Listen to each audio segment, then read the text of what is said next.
Picture it, Syracuse, 1905, and the city, in the early years of a new century, was barely holding on to its biggest attraction. It was the day of the horse and buggy.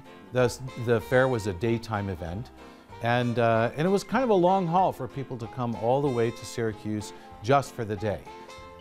So the fair wasn't really doing so well.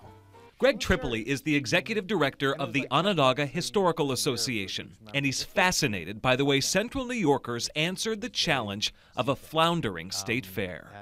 In the early 1900s, other cities were angling to poach the fair, and Albany seemed ready to give another city a shot, until the people of Central New York created the Canoe Carnival. It was just a huge party every night for 5 nights of the fair. It was major. The Canoe Carnival was modeled after another well-known party in New Orleans. It was a nod to Central New York's rich Native American heritage. Canoe means the territory within New York State, and it would become known as the Mardi Gras of the Northeast. They had this flotilla of canoes that were decorated. It had 80 floats drawn by horses and 40 bands.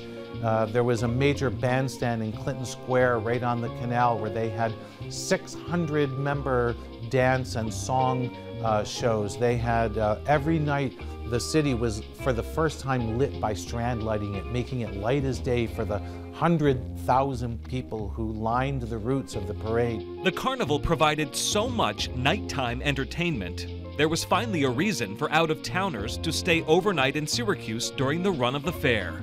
There were 11 wildly successful Canoe Carnivals between 1905 and 1917.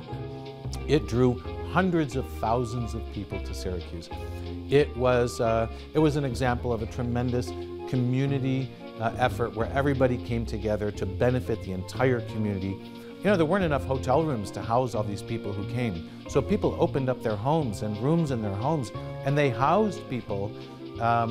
It was a major volunteer effort in order to make sure that the New York State Fair stayed here in Syracuse. At the time of the final Canoe Carnival in 1917, the State Fair was back on track. Carnival organizers knew when to quit. They had achieved their goal. The fair would be a permanent fixture in Central New York, and the little-known carnival that saved it would fade into history.